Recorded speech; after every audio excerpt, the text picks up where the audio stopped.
Okay, video number 3. While I take a break from my 8-mile walk here in Dedham, Massachusetts, is to discuss. It's an update on the video I made 3 or 4 or 5 months ago on the idea of forming a clan. I decided to actually go ahead and see how it worked out. Now, there could be 4 different things involved in my effort. It could be just forming a group of people to have a conversation in a WhatsApp group, developing support and encouragement for one another and tossing out some ideas. That would be the most basic, and that worked out pretty okay.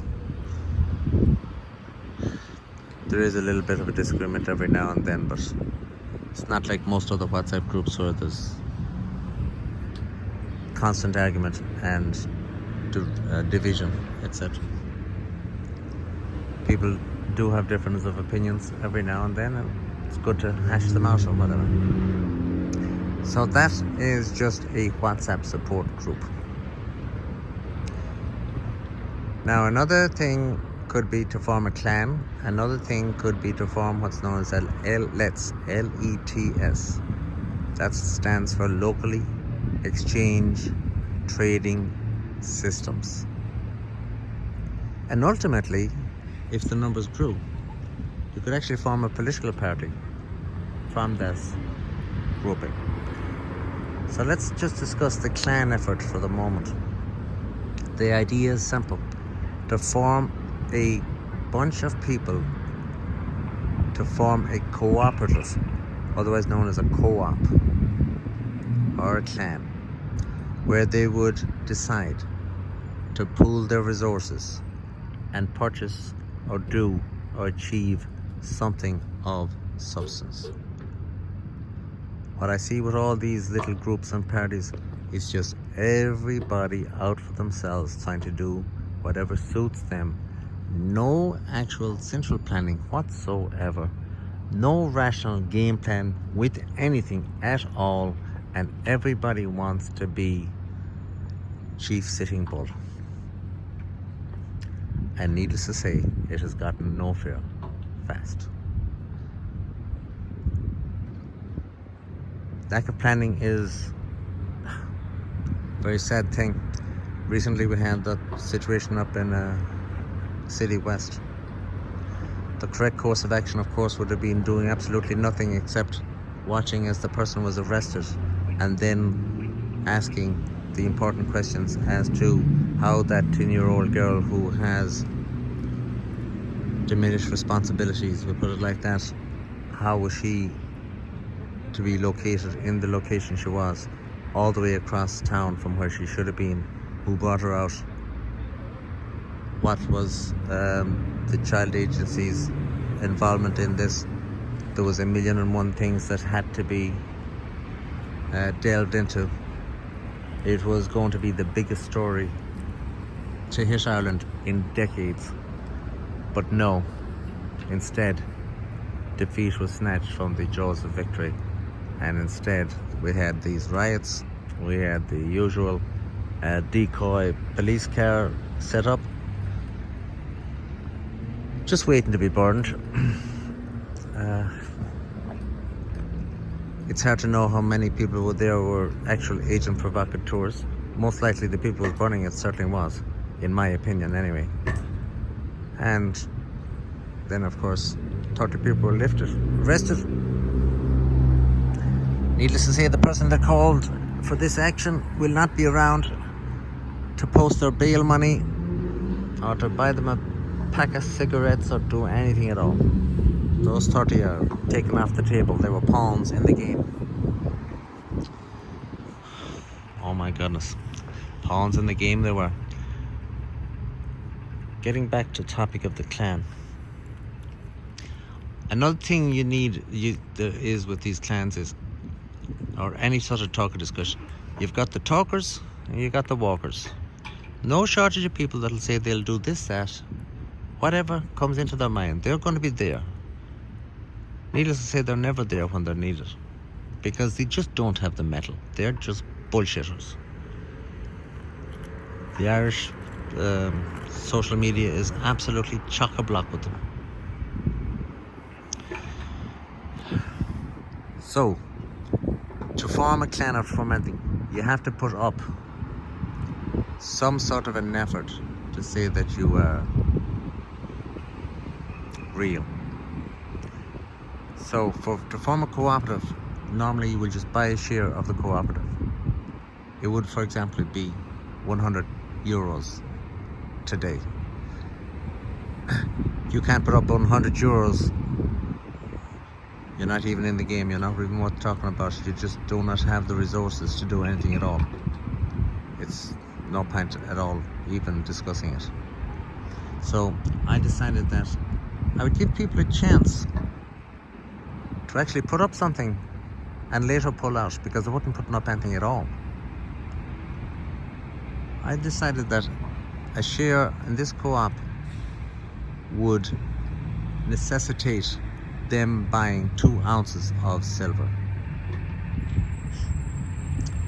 So I sent some silver home to Ireland. Some people bought the 2 ounces of silver at cost. Now there's a lot of people trying to buy, sell silver on the internet. Those are different people. They're trying to make a few bob for themselves, no different from a fellow that's buying or selling cars or whatever. I have no interest in making anything at all, unless perhaps it was millions. So you would buy your 2 ounces of silver. You would take your 2 ounces of silver. You would pay what turned out to be $52 each, which was $104, and you would take your 2 ounces of silver home and you would have them in your pocket.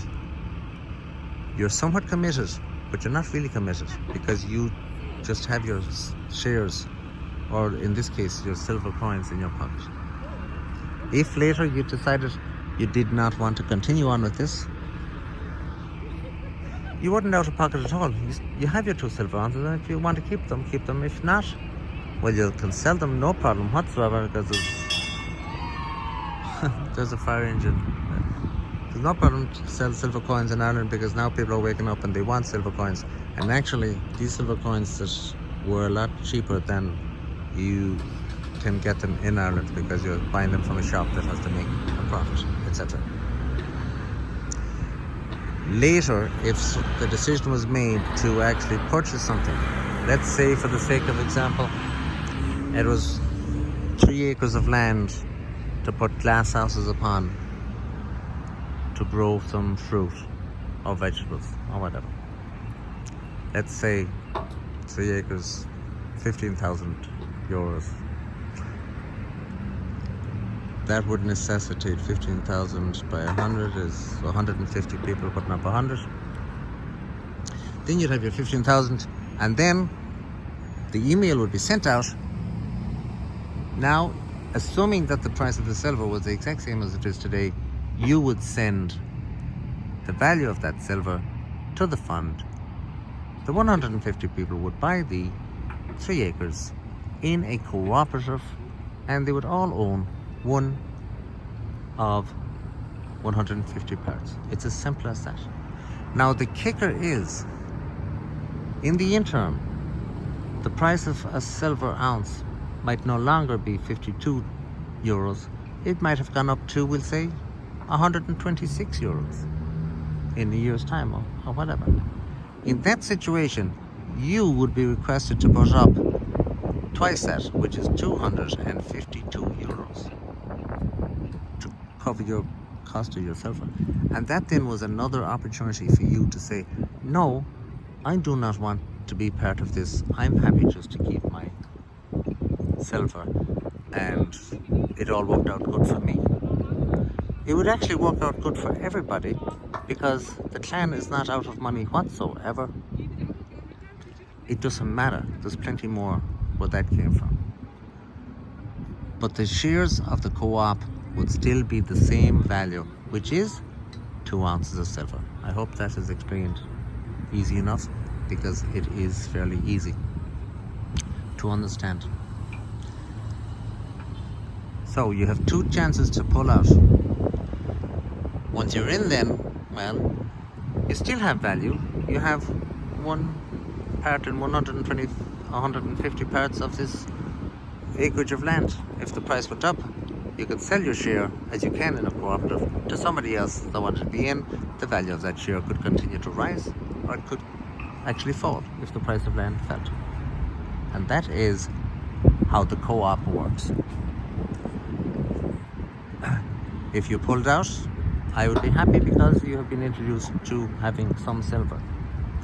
Most of the people that will buy 2 ounces of silver will look at those 2 ounces of silver and they'll be very intrigued by them indeed. They will think they're very, very beautiful. And if the price starts to go up, they will most assuredly wish to buy more.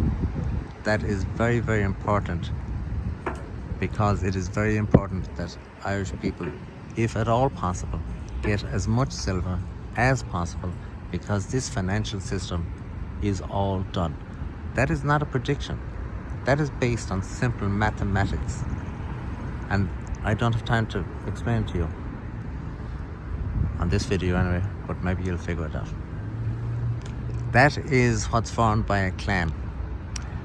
Now, a LETS, L-E-T-S, brings it to a slightly different situation. A LETS is a locally exchanged trading system. As I said, it is where you would actually trade your services, your goods, your time with other people in the LETS. Basically having a economy separate from the official economy whatsoever. These are not unusual. The first one of note anyway was up in a place in upstate New York called Ithaca. The unit of currency was the Ithaca hour, where your hour of labor would be set at say $10, and you could trade your hours of labor back and forth between hundreds if not thousands of people. These then, they issued paper currency called an Ithaca hour. Local businesses would take those Ithaca hours because they were of value and they were no different from basically a dollar bill.